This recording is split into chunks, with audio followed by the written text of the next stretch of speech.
Hey everyone, welcome to the Underswell. I'm Derek Sabori. Thanks for being here.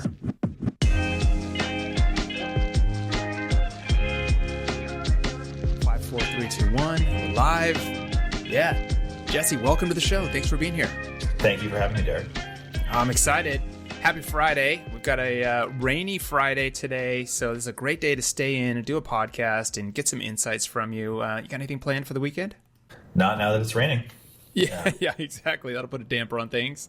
Actually, that's not true. I have an opening at the Beall Center for Art and Technology, which we'll talk about tomorrow, 2:00. Ah, well, that's a good day. Rainy days are good for museums, so hopefully it doesn't put a damper on the opening. It depends how rainy. People driving isn't always so good.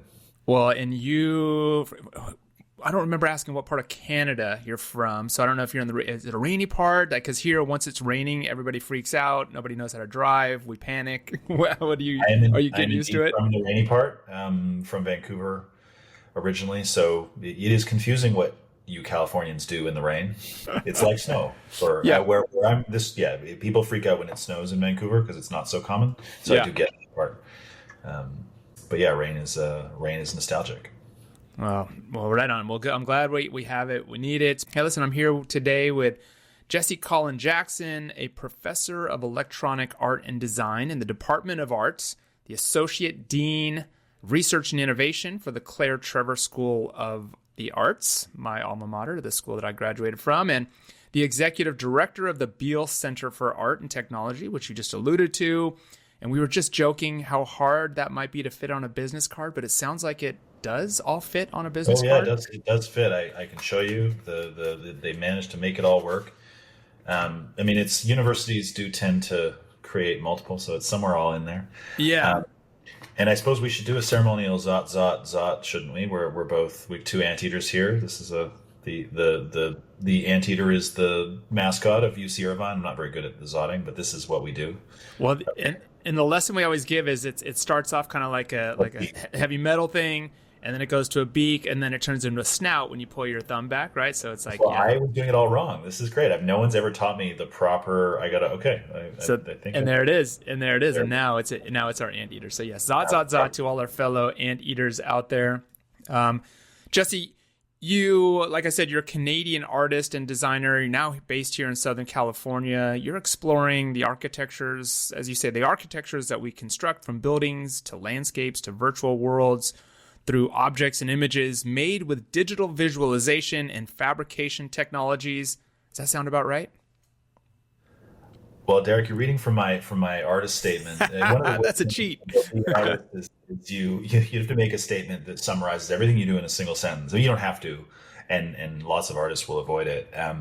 That's all very accurate, and at some point I'll probably want to change the statement. But I came to art through design. I remain interested in the things that design has created for the world, done to the world, and I use a lot of the tools of designers. That's the digital visualization and fabrication technologies part of it in order to make artwork. And the architectures we construct is in there. That's meant to be both literal, like we make architecture. It's also the computer part of architecture as well as the building part of architecture. And then there's the kind of metaphorical version of that, which is, humans construct their own worlds and understand them through those constructions. And so trying to make work that unpacks or kind of toys with some of those ideas that we create about the world. Yeah. Does a description like that, does that help inform your artwork, or does your artwork help create that description? Maybe that's a weird question, but I'm wondering, does it help kind of put boundaries on hey, this is what I focus on or as an artist, or do you let it evolve as your art starts to take form in different cases and scenarios? That's actually a great question. I've never been asked that question. Definitely the latter. You don't kind of create, as an artist, you don't tend to want to create kind of walls that you need to sit inside. And so ideally, it's a description of the work that you do. That said, like many fields, it's useful as an artist to be somewhat specialized and sort of stay in a certain lane, but not just useful for your career, but also useful because then you become really expert in something artistic. So it does. I definitely don't use it as a constraint. I don't kind of like, okay, I can't do that, Right. but it does. And a person, and I should kind of check myself against it, make sure it's still accurate. Luckily, I still feel like it is, but Yeah. it does come up for revision periodically. Which is a good thing. And I think all parts of our careers and our professional lives should, where we sort of step back and say, hey, am I still on track?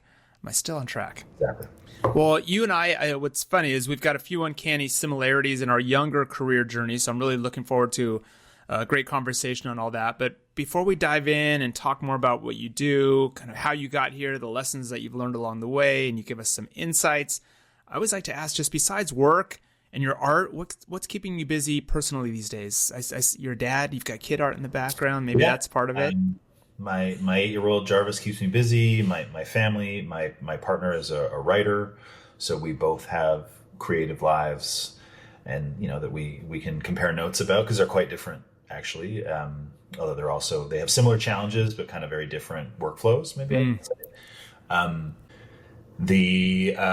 I love the outdoors. I loved coming to California. I came here from the rain, which I also loved in its own way, but it's certainly nice to be here. And I like to get out on my bike, and I like to get into the mountains.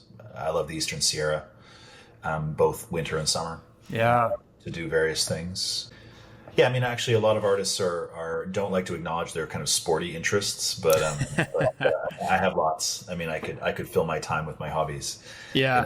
I'm busy making artwork and working at the university.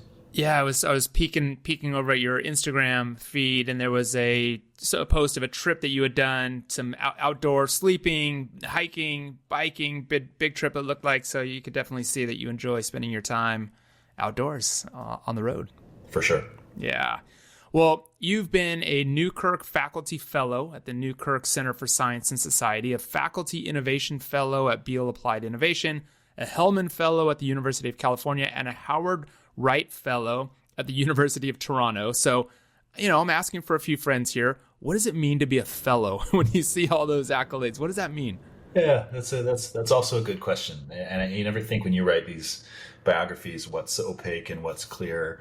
I mean, a fellow comes in a fellow usually means they've given you some money. Okay. In support of your work, and that would be true in all of those cases. Sometimes being a fellow can mean being in residence somewhere, like you go to an institute and you kind of work there for a period of time. That's actually not the case in any of those fellowships. So they're more kind of a celebration of being recognized by these different bodies and being given some resources to pursue my own work. I mean, you could think of a prize and a fellowship are quite similar. In that respect.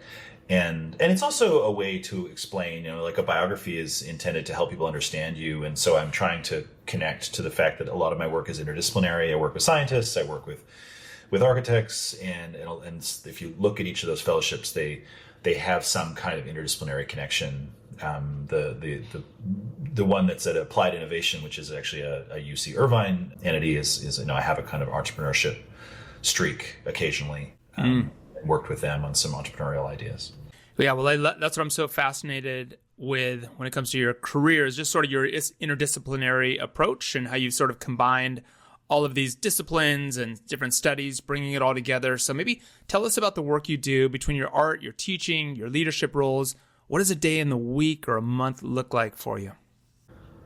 Like so many of us, I mean, a lot of my day is spent on email or its, current equivalents, which is too bad. Although one thing I love about my day to day is it is incredibly varied. Definitely, it can be hard to predict what I'm going to do on a given day.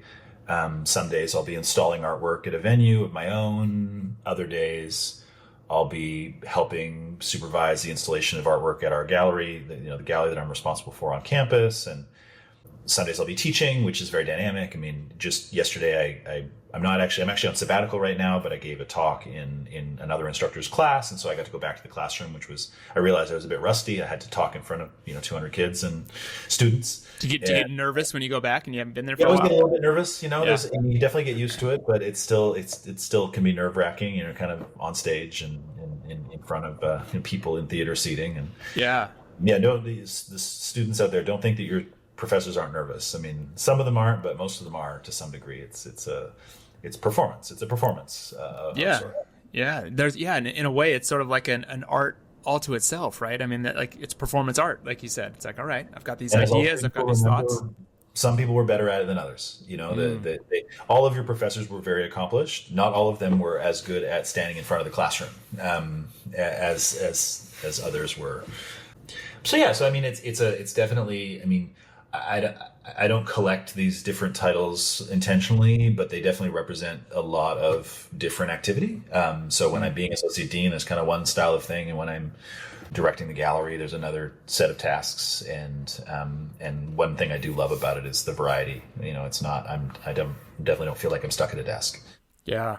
Is there a nice synergy between all of those? There's got to be some tension, I would imagine, at some points, but does it all work really nicely together? They seem complementary to each other, but they're definitely complementary in subject and in, I don't know, like what they're trying to accomplish. There's a little bit of a shortage of time, for sure. yeah. Like it would be nice to have all three, to be three people doing each of those jobs separately. Really four jobs. All professors are balancing some type of research or creative activity. In the arts, it's more creative activity with their teaching activities, and so sort of the administrative add-ons. Yeah, you just kind of wish you could bring more time to all of them. And then, of course, there's family life and getting outside. So, but that's also just so common. I mean, we're all so busy with many things. I mean, Derek, you've got a few hats yourself, so it's and there is a really, I think, healthy and productive synergy between all of them. They're all focused on either facilitating the arts or creating art. And the Beall Center is a gallery for artists who work with technology, and that fits in nicely with sort of helping facilitate faculty research projects that might involve technology, just as an example. I mean, maybe I should take a quick second just to re-describe what each of them is. They're all at the university. I mean, the University of California, Irvine. Okay. Being a professor means I teach, and I also pursue my own creative work as a kind of excellent example for the students. Being the associate dean of research for the School of the Arts really means that I'm helping connect faculty and students with the research agenda of the university as a whole. That's probably the simplest explanation. So, research projects that might involve collaborations with the arts, or the opposite, sort of research projects that start in the arts, and we're trying to inviting people from other parts of campus, and other disciplines. And then the Beall Center for Art and Technology is a dedicated gallery. It's actually one of the world's best galleries devoted to the intersection of art and technology. Artists that are either exploring new technologies, questioning them, creating them directly. There's quite a few different ways that artists work with technology. And so within the subfield of art, it's kind of an unusual subfield of art. It's not painting, it's not sculpture, but it might result in both of those things. I think our emphasis is on working with artists who are really kind of thinking about the technologies around us in a variety of ways. Yeah, and there's a big exhibition going on right now over at the Great Park, right, that showcases all of this work that you're talking about. 25 years, I think it is, kind of as sort of like a retrospective or a timeline of all the different work that's been in there. We have, actually, for the first time tomorrow, we will have two exhibitions open at the same time. The Beall Center is a fairly small space. It's a square, and we're opening. I'm gonna come back to your actual question. We're opening a show tomorrow called Against Outer Space, featuring 12 artists that are thinking about outer space. Not necessarily a technology, but a place that we associate with technology, because you need technology to get there. And we just closed an exhibition about our 25-year history, and when we moved it to the Great Park Gallery, which is in the city of Irvine. We've never really done this before. We've never kind of traveled a show from our space to another space. So it's exciting to have this. And the Great Park Gallery is in the sort of center of Irvine, near a place called the Great Park, which is meant to be the kind of central park of Irvine. And the most important thing to us is there's a lot of public traffic. There's a lot of people just walking by, and they see gallery, and then they walk in. We don't have a lot of walk-in traffic at our campus space. We have a lot of student traffic, so it was important to us to get our history out into the world in this form, and just see what people think. So cool. And some of the art that I've seen, some of the previews of it, looks really interesting, and just that idea of kind of exploring technology, the digital space, innovation, really interesting. So like you said, kind of a neat subgenre, if you will, a niche in the art community, but really exciting. Before I ask my next question, which is sort of how you got here and how you found your way into all of this, you mentioned you're on sabbatical. What is that? How long are you on sabbatical for, and what's that like? That must be kind of cool and fun. Do you have a specific project that you're working on during it, or are you just taking a break? Sabbaticals aren't breaks. Okay. They are a break from, in theory, they're a break from your regular professor life. I mean, it's a funny concept, the sabbatical. Not very many jobs come with sabbaticals. It's definitely one of the perks of being a professor. I'm off for the whole year. Really, all that means is I've accumulated enough time. You kind of get credit for every quarter. We're on quarters here at UC Irvine. And after 9 years, you've accumulated a year's worth of credit. And I've actually been at UC Irvine for 12 years and just haven't had a chance to take a sabbatical. I've actually been on campus a lot for the last couple of months, but it is anchored on when you propose to go on sabbatical, you propose a project. Certainly, you do get a chance to step away from some of your everyday tasks. In my case, I've kind of finished a bunch of art projects in the last couple of years, like projects that took a really long time to bring to fruition. And I want to start a kind of a new one. And I haven't been challenged to describe that new one in a really short span of time. I mean, but I need to, so it's a good challenge. When I was younger, I worked for my father, who made what are called curbs and gutters, the sort of edge of the road.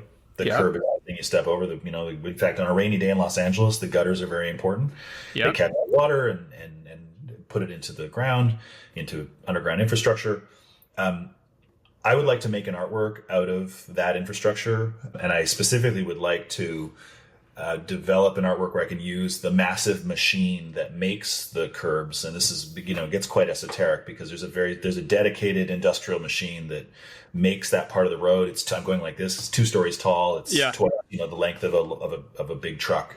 Wow. And my ultimate goal with the project would be to hire somebody to run one of those machines kind of at a gallery and build something.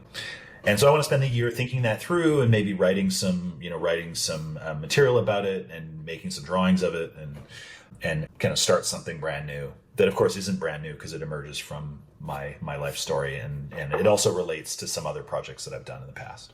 Interesting. Well, good job concisely kind of breaking that down. I think that's pretty good. I want to make art with a curb machine. That's the one sentence. Oh, well, it seems cool. So that'll be great. Good luck. How much longer of the sabbatical? How long have you been on it so far? I'm off for the school year, so I guess I started July 1st, and I'm off until next September. So it's actually a little bit more than a year in a way. Okay. Well, we'll have to check in with you during the summer, and see how things are going, see how it all wrapped up for you. Well, Jesse, I started this show because I love hearing about people's career journeys, how they got here. I'm really fascinated by the stories behind all of it, the struggles that we might have, the lessons that we've learned. So I'm really interested to know how you found your way into academia, where it all started. Maybe from the beginning, did you have your sights set on being a professor and an associate dean and an executive director? Or, how did you get here? Give us a little bit of the background. Tell us the story. Sure. And I like to tell this story because it for students, I think there's sometimes an idea. It's like, well, I could never be a professor. Well, right. Yeah. I didn't plan to be a professor. And in fact, I didn't plan to be an artist necessarily either. I started out as, go back to high school. Yep. And I was a fairly classic combination in retrospect. I really liked art. I took all the art classes I could. There wasn't a ton of art content at my high school. I went to a fairly small high school in a kind of small rural suburb outside of Victoria, British Columbia. I moved from Vancouver to Victoria in high school, and then I was generally good at science subjects, so I took all the sciences as well. And I decided I wanted to be an architect. I wanted to be an architect, but I didn't know any architects. I'd never met an architect. Knew nothing about architecture. And when it came to that pivotal moment in your teenage years, I was applying to schools. I applied to some architecture schools, but there wasn't one near me. The nearest university that I was interested in going to was the University of British Columbia, and there wasn't an architecture program that I could take there. Okay. And so fast forwarding a little bit, I got into some architecture schools in the eastern part of Canada, but I wasn't quite ready to go that far away. I was a little bit worried about things like, how am I going to snowboard in Waterloo, Ontario? These are important things. This is a valid consideration. Yes. And I wanted to get away from home, but I didn't want to get like 3,000 miles away from home. And so I wanted to go to the University of British Columbia. And the nearest thing to architecture in my mind was to be an engineer and to become a civil engineer.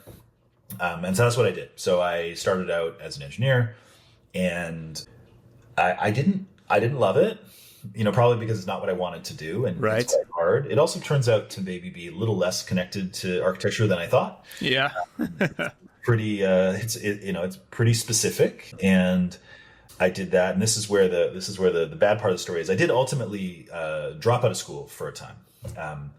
If I was to be more accurate, I would say I failed out of school. I believe I was asked to drop out of school.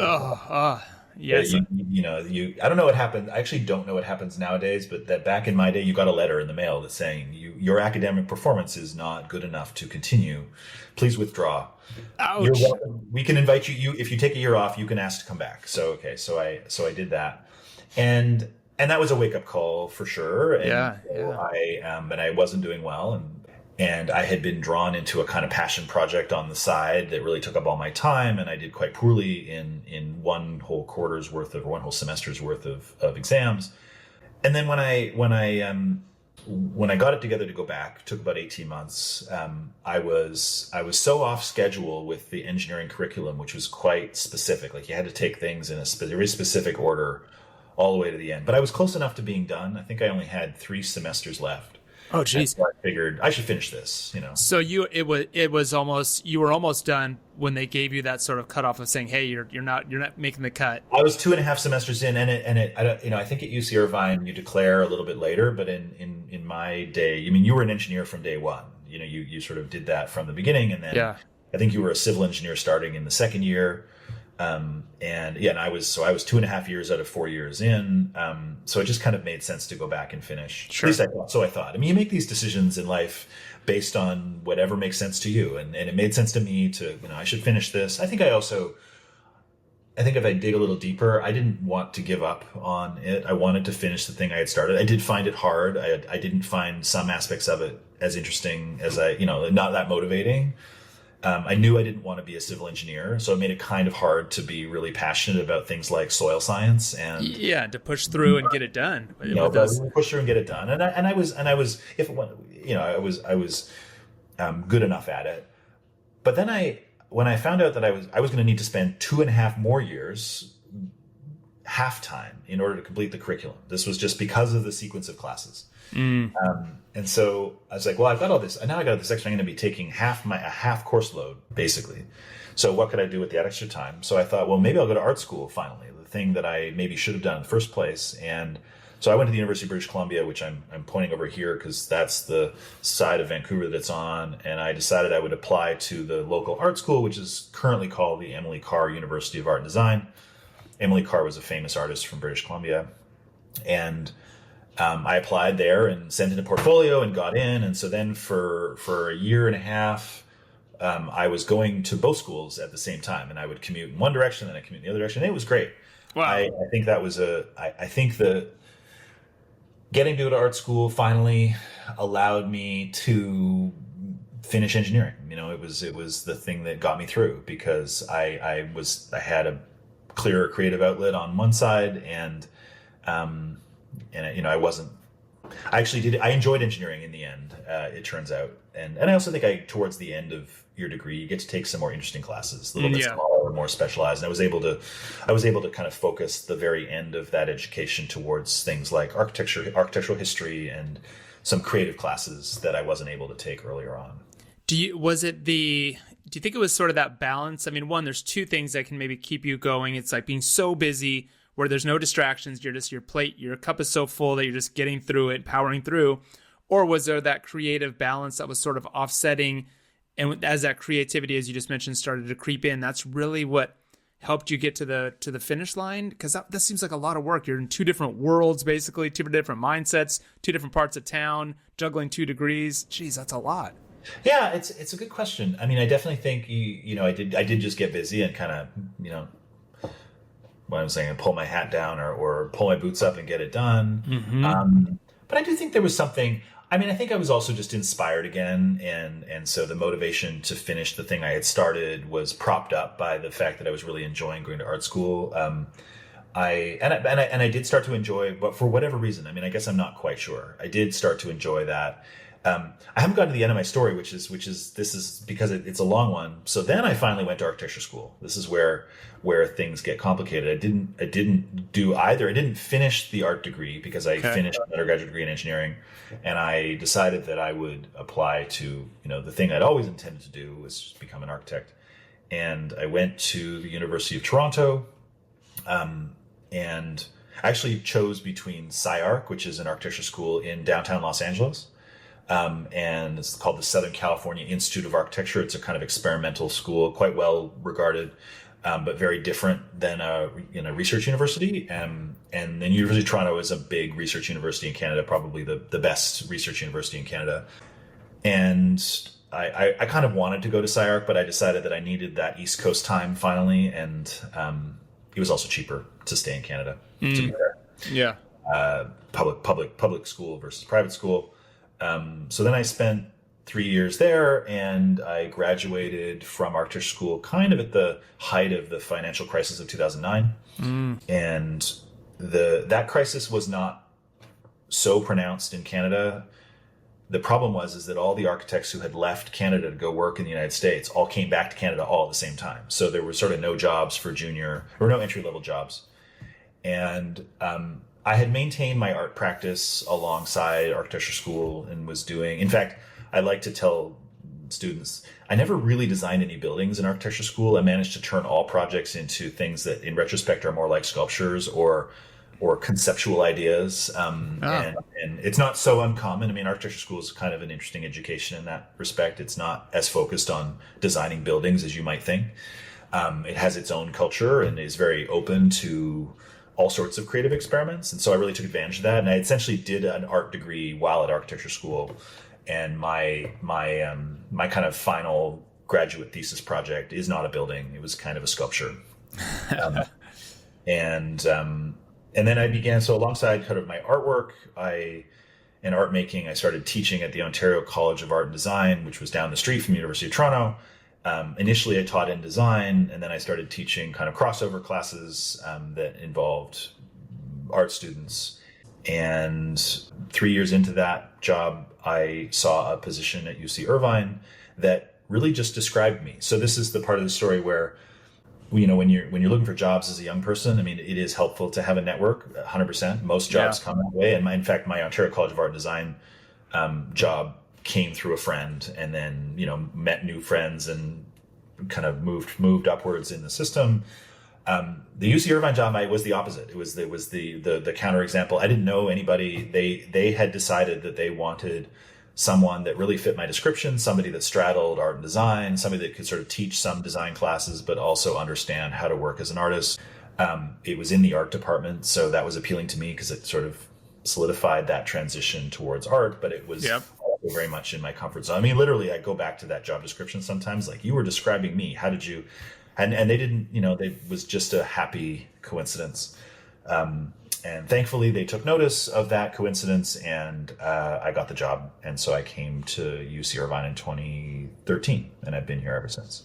I don't remember if you said, did they kind of scout you out and find you there up there, no, or you saw the job and were like, hey, that's me. I can't remember where, so on a website, job website, and I was actively looking at the time, and got it. And so there was definitely no reaching out. So I'm really pleased to have lived that. That unusual situation. Jobs come in many forms and come to you in many ways. And it was, and I really do credit the people who hired me. I think they were very open to somebody they'd never heard of and something completely unexpected. And that's what they got. What was the original prompt for you to start teaching? Was it just sort of like a part-time job, or like how did you have that the gumption that you should be a teacher, that you could be a teacher? I had a friend, shout out to Michael Erdman, who was a designer or is a designer, lives in Victoria, and Michael was teaching at the Ontario College of Art and Design. I should give it its proper name. It's actually called OCAD University now, but what's not what it was called at the time. He asked if I wanted to be his TA in a class focused on what's called experience design, the kind of design of user experiences. But he taught it in this really fun way, and we effectively collaborated on co-teaching this class. We were friends from high school, and so then I applied for a part-time job teaching a class of my own, and it kind of grew from there. That's how I got into teaching. And I really liked it. And I also really liked, this is quite an unusual thing. I was in graduate school, but I was teaching at a different institution. Apparently I like to have multiple institutions in my baskets at the same time. And I liked that they were just two different things. I mean, I kind of liked having my grad school over here and then my teaching over there and keeping them separate. But yeah, that's how I got into teaching. And I taught a lot. I mean, I've taught a lot over the years, taught a lot of different things. I definitely enjoy it. So that was one of the attractions to staying in education. And essentially, we go back to the initial question, how did you become a professor? Well, it wasn't on purpose, but I did take a liking to it. I enjoyed working with students a lot, and I enjoyed sort of staying on the creative side of the things I had studied instead of the nuts and bolts execution. Yeah. It's really interesting to hear as you explore all those different disciplines and pathways and schools and communities, and they all sort of swirl together into this moment where it's like, there is a perfect job that describes exactly what you've been working on. I think that's one of those instances that almost sounds like, oh, you got lucky. It's like, but there's no luck involved. Like you almost created that job, which is really, really interesting to look back on and just go, wow, what are the chances almost, right? Yeah, no, it's true. I mean, and that's a good point. It's like, it wasn't luck exactly. I had put myself in a position to receive this job. Yeah, there you go. That's exactly it. Set of life experiences that, and I guess that, that would be an encouragement for people to not, the perfect job is the perfect job for you is out there. It's the thing that combines everything about you, or as many things about you as you can. Very few of us fit into a neat box. I always wanted to be just this one thing and no other things. The thing that makes you interesting, and the thing that makes you interesting to employers a lot of the time, frankly, is the other things you do. My standard advice to students of any field, whether it's art or engineering, about how to differentiate themselves from other people is to do other things. Be those things like joining a club to do some kind of extracurricular project, or being an athlete to chase that some other passion. It's very difficult for employers to distinguish between three different engineers when on the basis of their engineering. You simply don't do enough different things in school to make that distinction, and most people end up with good grades. So really your source of distinction is to get out in the world and chase your other passions and chase them as aggressively as you have as you can. Yeah, that's good advice. And maybe speaking of students, when we were on our discovery call, we were kind of talking about the unique landscape and the challenges and opportunities in higher education right now. So I know this is a big topic, but for you, what are a few things that are top of mind for you right now in education when it comes to students? Maybe whether it's challenges that they're facing right now or the biggest opportunities that you see for them, just this time in general. Yeah. We take that wherever you want to go with it. For sure. It's a hard time out there. I mean, we live in a precarious time. The world is expensive. Students are worried about making sure that they make the right choices to position themselves for life, and that's always been true, but maybe it's more true today than it has been for a long time.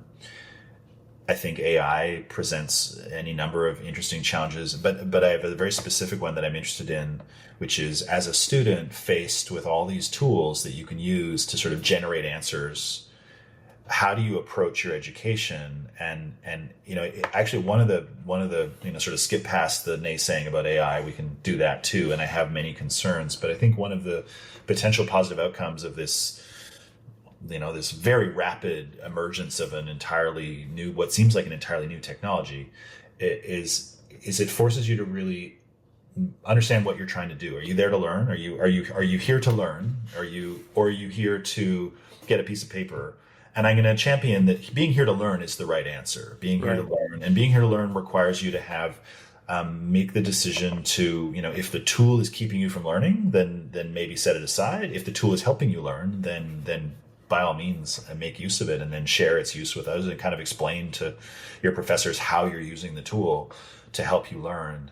I think that, maybe a few too many students and professors have come to accept that, we're all kind of playing a role and working our way through our educational system without really remembering that the reason we came in the first place was to learn something and to grow the experience. So I'm really hopeful that some of these new emerging technologies really force us to ask hard questions about what the point of education and work is in the first place. And if the tools relieve us of tasks we don't like doing, like writing emails or making spreadsheets in some cases, then great. Then we can spend more time focused on the things that we're actually passionate about. Yeah. I really like that question. You just posed this idea of like, well, what's the point? And it was like being able to ensure that we can succinctly answer like, well, the point is to come and learn and make yourself better and improve yourself and challenge yourself. I think that's a really good way to put it. So a lot of challenges out there for young people. Jesse, let's take a quick break. When we come back, I always like to ask what's under the surface for you. What's been under the surface this whole time? What drives you as you've prepared for each new chapter? There's like a driving force that I think. So I want to get that from you. I want to ask for some advice for young career builders who are still early in their journeys. I want to know what it was that got you through that 18-month school break after you sort of, as you said, failed out. So there's something there. So hang tight. We'll come right back and I'll ask those questions. Thanks, Derek. Hi, everyone. I hope you're enjoying the episode. I'm always so inspired and motivated by these career stories, and I hope you are too. And I wonder, are you looking to be featured on the show? Each week, I chat with an invited guest who is an expert in their space or who has compiled a stellar resume. If you fit that description and are interested in being a guest, just hit me up at Derek Sabori on LinkedIn. And here's something else to consider. This show platform is for hire. I build professional and personal podcast profiles for people who are looking to stand out in a crowded marketplace. You've heard my guests say it's your personality, the way you connect with people, and your ability to relate and communicate that will help land that next job, client, or customer. So let's show off your personality, not just your resume, and let's do it on a podcast. Head over to theunderswell.com to learn more. And now back to the show. All right. Jesse, I call this show The Underswell because I really believe that underneath any success, there's something that's driving all of us. It's underneath the surface. It's different for all of us. But for you, what would you say your underswell is? What kept you going, juggling multiple degrees, multiple schools, coming back to school after an 18-month break, as you said, after sort of failing out? I mean, that could have been debilitating, I think, for some. But so what's your underswell? What drives you? Well, and Derek, you sent me these questions, and I thought about it, and I've been struggling with this. It's such a great question to know yourself, to know what drives you, and in some ways, it's something I'm still struggling with. Like what I'm very happy with where I've ended up. I've had a really grand adventure in my career, and I've achieved a level of success that I'm happy with, but I'm still, maybe you can help me. Maybe help me figure out like what are examples of underswells. But let me go to the like a little interesting sub question. Okay. So what did I do for 18 months? Well, actually those were great months. I don't recall ever feeling. I mean, I was definitely distressed and embarrassed. Frankly, yeah. My parents got the letter, not me. It went not because it went to them, because I was in Australia at the time. The story is actually a lot worse than maybe I told it. I was on academic exchange, or I was study abroad. Like I was on a study abroad trip to Australia, and it took so long for the system to kick me out that by the time it kicked me out, I was already there. Oh, man! Man! And then there was a whole negotiation about like, well, do you get to still be abroad or not? And the university did ultimately let me stay abroad for that semester, but they told me I had to come home early. I think I was supposed to be there for a whole year, and I was only there for one semester. So I kind of got like double kicked out. Yeah. And as a result, I didn't do very well on those classes either. I was taking classes in my study abroad school. and it was a, so it was a kick in the pants, but I never thought to myself, I never was going to give up. But what I did get to do instead was I had a passion for cycling. I still do. And I had the passion project that I had been sort of drawn into, that I use as my excuse for failing out. But I mean, it did take over all of my time. Was I was involved with a group of students who founded a kind of bicycle cooperative. We made a public bike system for the University of British Columbia that still exists. Aspects of it still exist today. We took a bunch of discarded bikes that were in a storage unit, and we fixed them up and turned them into like a kind of a camp. University of British Columbia is a big campus, and so you could borrow one to get to class. It was, I guess, in some ways, it responded to the problem of like there wasn't enough minutes to get from Buchanan Hall to chemistry in the 10 minutes they gave you. So if you could get on one of the bikes, you could do it. So when I was asked to, ironically, when I was asked to leave the university, I in fact stayed at the university, but not as a student. I took over the community bike store that we had set up, and I expanded it, and so became the manager of a place called the Bike Kitchen, which was a kind of a bike store for secondhand bikes and for people to learn how to fix their own bikes in the store. There's one of these in Santa Ana called the Bicycle Tree. This is a somewhat common model, the community bike store where you learn to fix your own bike. It's meant to empower people to be able to fix their own bicycles so that they're not stranded by their form of transportation. Sure.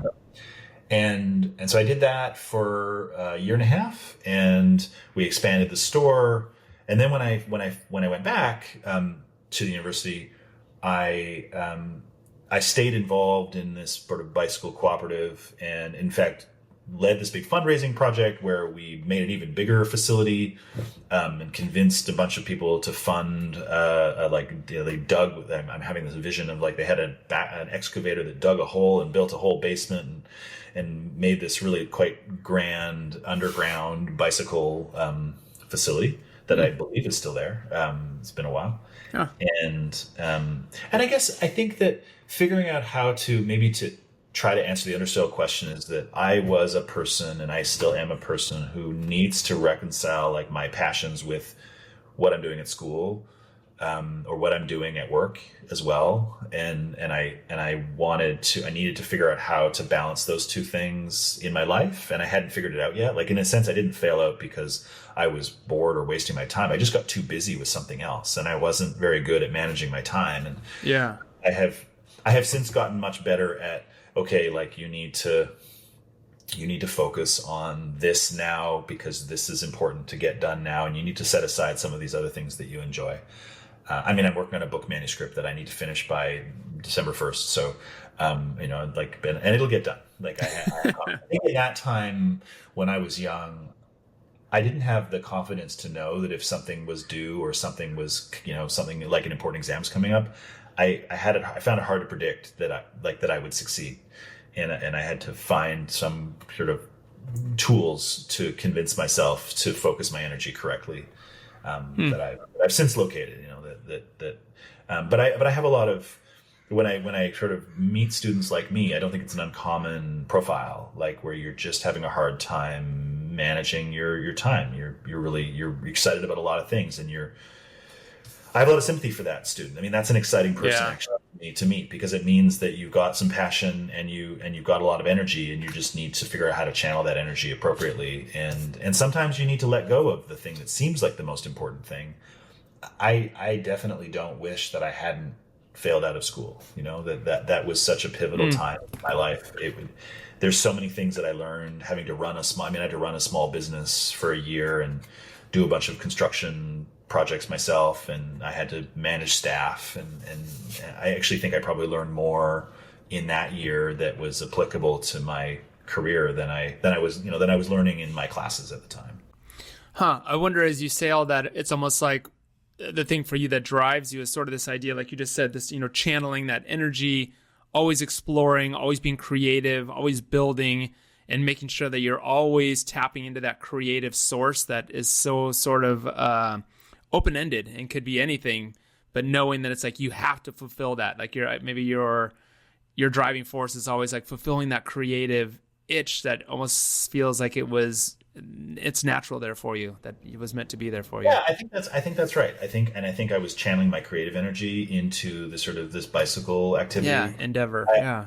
I do actually think of the bike activity I did in that time as my first art project. I've never had a chance to make use of that. I mean, if I was to sort of rebuild my website from scratch, I think the story would start there. And I actually spent quite a bit of time just idly when I'm out for a walk thinking about like, how would I describe that? I mean, but some of the elements would be that it was collaborative and involved a big group of people, and it was social. In the art world, we might call it a form of social practice, which is just a kind of category of artists that kind of collaborate with people to create events and opportunities and activities together. And we kind of worked like a group of artists because nobody had asked us to do this. It wasn't we didn't have a contract to, that we hadn't really, we just thought it was a cool idea to get all these bikes all over campus and kind of create. So the older I get, the more I think of that as this kind of elaborate artwork that was co-created with a pretty large group of people. But the other thing you said that I think is true is things being open-ended. And this is a struggle in the kind of what you'd call mid-career, I suppose. I'm in the probably in the middle of my time at UCI. Yeah. And it's sometimes you see things that aren't open-ended. There's nothing to build. A lot of the jobs I've taken on, like being the associate dean for research, it was something I got to build. It wasn't something that had really existed before. And so it was I got to create it. The Beall Center was something that did exist, but it needed some leadership but like there are other projects that I've taken on that aren't exactly artwork lately. Like with a few different collaborators, I've created an art gallery out in the desert at one of the university's desert facilities, and that actually to me really feels a lot like it brings me the same joy that the bicycle activity did back in the early 2000s. Because it's kind of open-ended and it's a little bit unclear where it's going. But that might be my underswell. It's kind of like open-ended creativity. Yeah, you're a builder. You like building things. That's interesting, and it's always a great question to ask. I always like watching people kind of try to figure out what is it that drives me. In turn and panic. Yeah, right. Well, let's talk about this. The Claire Trevor School of Arts at UC Irvine has this great campaign, Arts and, right? It's this unifying campaign. It celebrates, I think, a lot of what you did, right? This symbiotic relationship between creative expression and research. What's your pitch for art and design? Like, from your perspective, why does art and design perhaps deserve our attention and support, sort of regardless of whatever working space you're in? Sure. I'm not going to sell you on design because we don't do a ton of design at UC Irvine. There's really important designers in drama. I want to be fair. There's designers in drama, lighting design, sound design, scenic design. But I'm not in that. I'm in the art department where we're focused on art.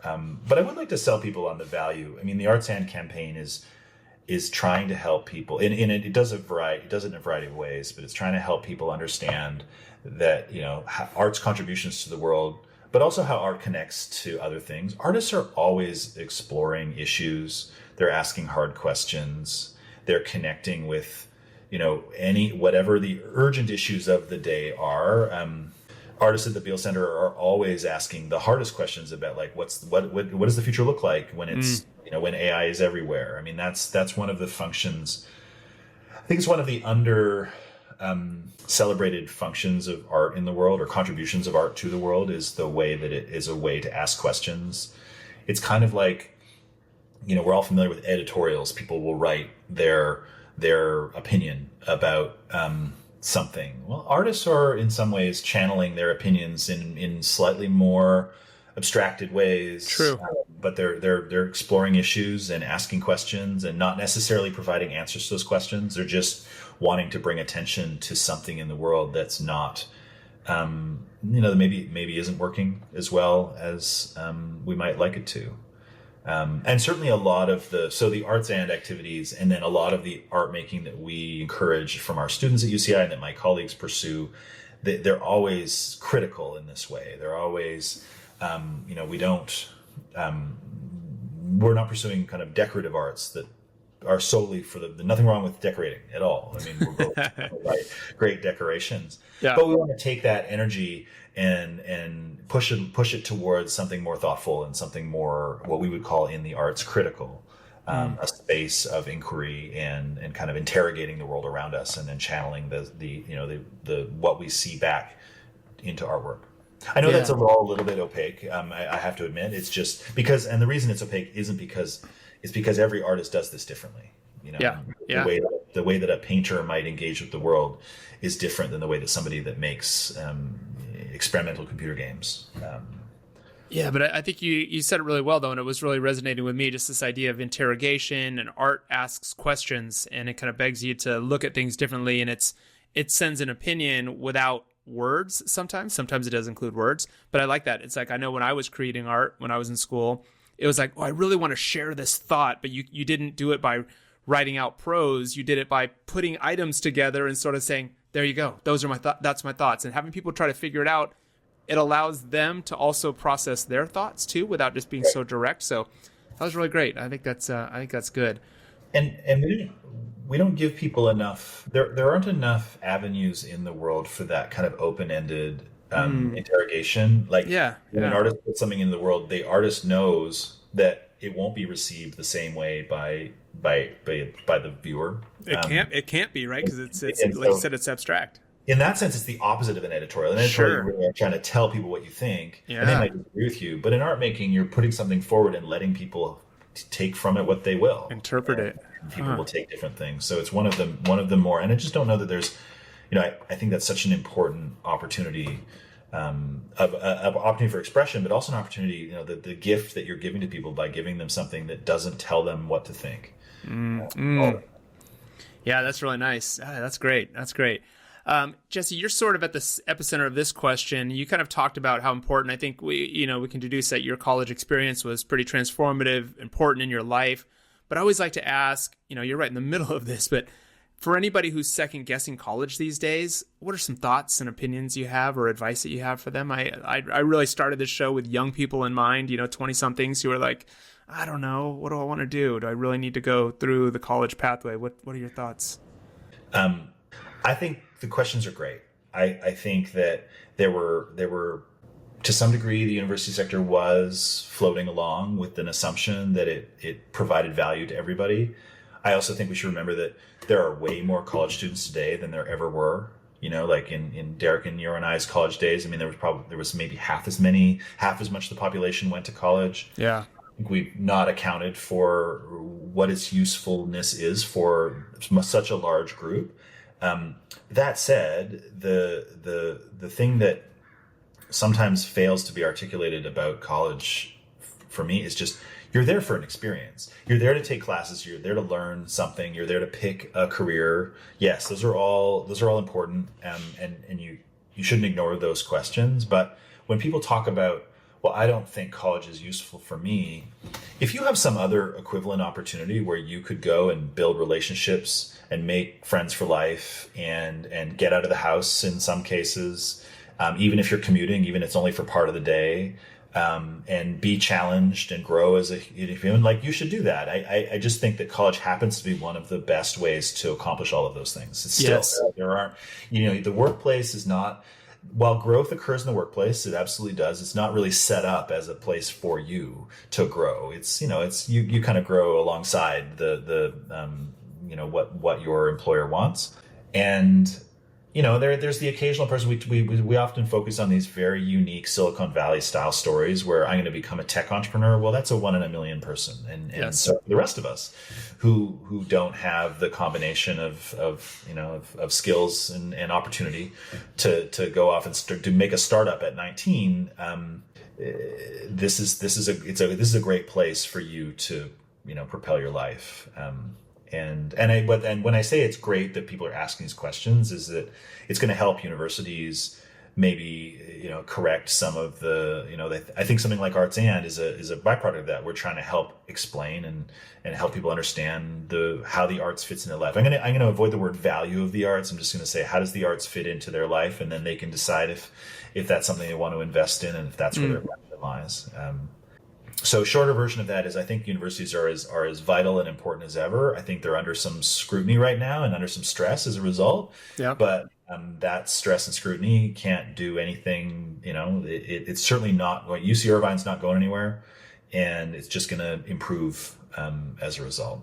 Yeah, that's great. So then with that, that's great advice for people considering it going in. As students leave, what's sort of the last thing you say as they walk out the door? It's like, hey guys, get ready. Here's some soft skills that you need to have. Here's what you're going to need as you enter the workplace and out into society. What do you send them off with? Oh gosh. I'm going to repeat something they've all heard, which is, those soft skills are important. I mean, the workplace is not a place where you get, your deadlines shifted and it's not set up to support you in the same way.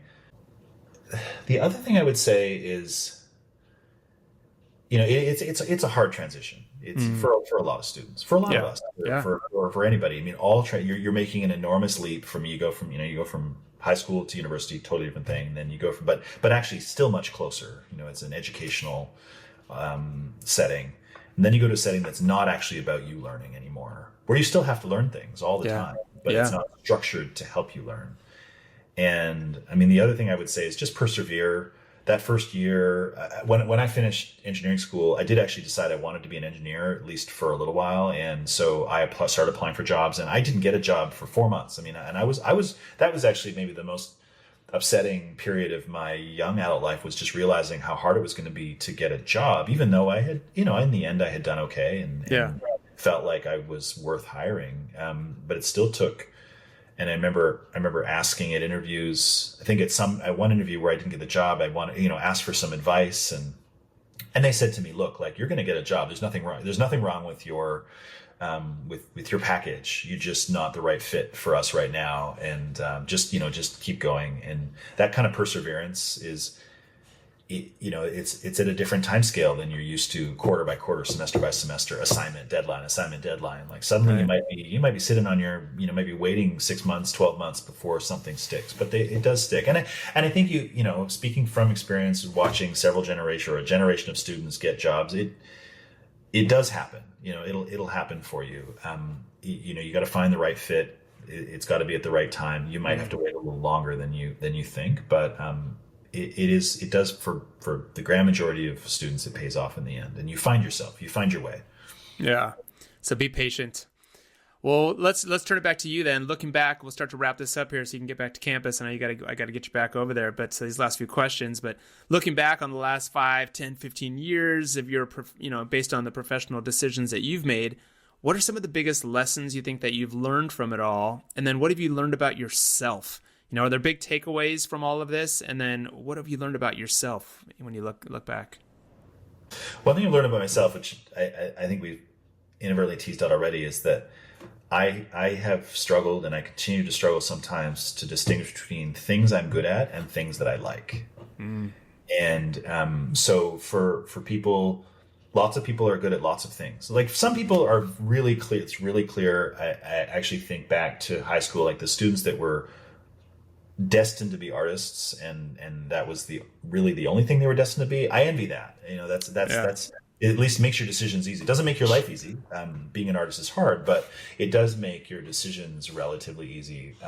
But for a lot of us, and for most students that I encounter at UC Irvine, I mean, you've got all sorts of different skills, and so and just don't mistake that the thing that you're really good at doesn't necessarily map onto the thing that you would enjoy, the thing that really feeds you. And I still struggle with that. I mean, I'll take on things and realize, why did I take that on? That's not something I enjoy doing. Yeah. It might feed me. It might be good. It might be good. So that's a lesson I'm still learning. I think, like the kind of lesson of how, as a career progresses, you don't need to take every opportunity to, go up another rung. Necessarily. You do need to, unless that's the thing that drives you. And sure. But as a builder, I need to be building too, and not every rung involves more building. The other question you had, what are my just sort of the lessons that you've learned from it all, which kind of maybe goes with the very next question, which is just sort of like 3 things to keep in mind for everybody. So maybe the lessons you've learned are sort of the last bits of advice. If we had to give, advice to our listeners 3 things to keep in mind. Maybe they're based on the lessons you've learned, but Sure. Yeah. So one is, I've just given you one, which is like, distinguish between what you like and what you're good at. Yeah. Um, Okay. I think another one that is a combined answer, but also something I've learned is you just, per my story of getting this job at UC Irvine, you really don't know where the opportunities are going to be found. I think sometimes students and people will really agonize about, like, I got to get this opportunity. I have to be with this group. I have to join this thing. And like, you just don't know. You don't know which of your friends is going to be. And I genuinely think you can't think that way. You can't think about everything in that sort of transactional mode. I mean, just make the friends that you want to make friends with that feel right for you, and take a chance on a job that isn't the obvious choice, but just feels right. And those, opportunities will come from those things in very unexpected ways. And have some fun, go surfing. Yes. Nice. Don't let the stress of the current moment keep you from, I mean, I actually do feel like in our generation, pursuing your hobbies didn't feel so stressful. Like maybe because we weren't on Instagram or something, maybe there was some social media component to it, but just, you got to have those other outlets that have nothing to do with your career journey.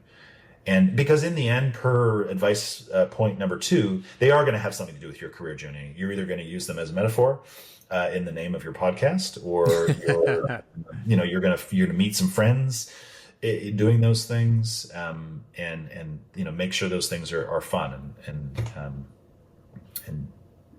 give them some time. Yeah.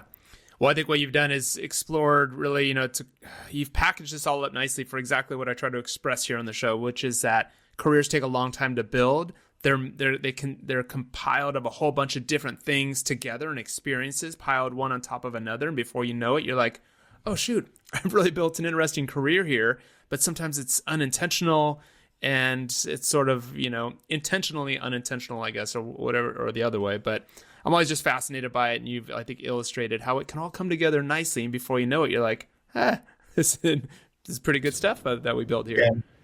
And maybe as a kind of bonus advice, I mean, don't be afraid to work hard on something where you don't know what the outcome is. I mean, I think working hard is important. I mean, I maybe didn't emphasize that enough. I mean, a lot of these things that I've done involved a lot of hard work.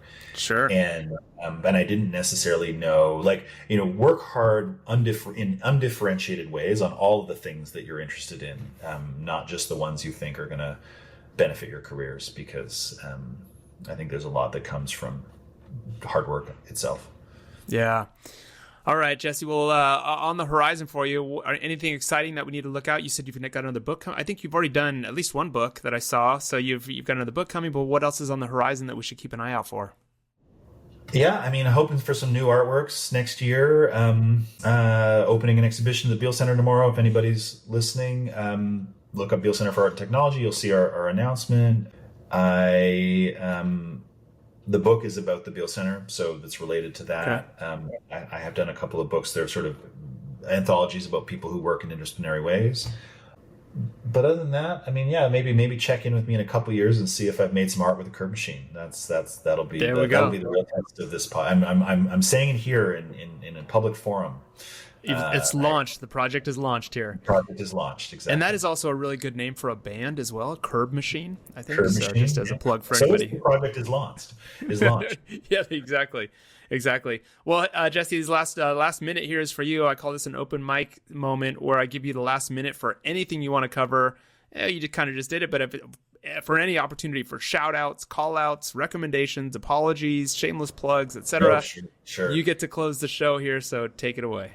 I mean, a real shout out to my friends and family that support me. I was talking to somebody. I have a couple of friends that I think right now we have a WhatsApp group, that I went to college with, and we exchange, the 3 of us sort of say things to each other every day about whatever, usually just complaining about work. Those are that's a funny shout out, but like those are valuable things to have. You gotta have some old friends that have been with you along the journey. Awesome.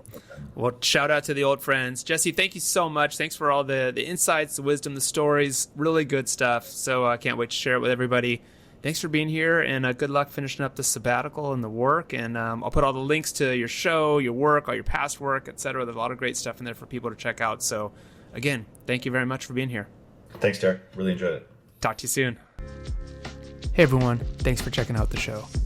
If you like what you heard, be sure to check back weekly, subscribe to the show, and if you want to be featured on the show, come hit us up at theunderswell.com. We'd love to hear from you.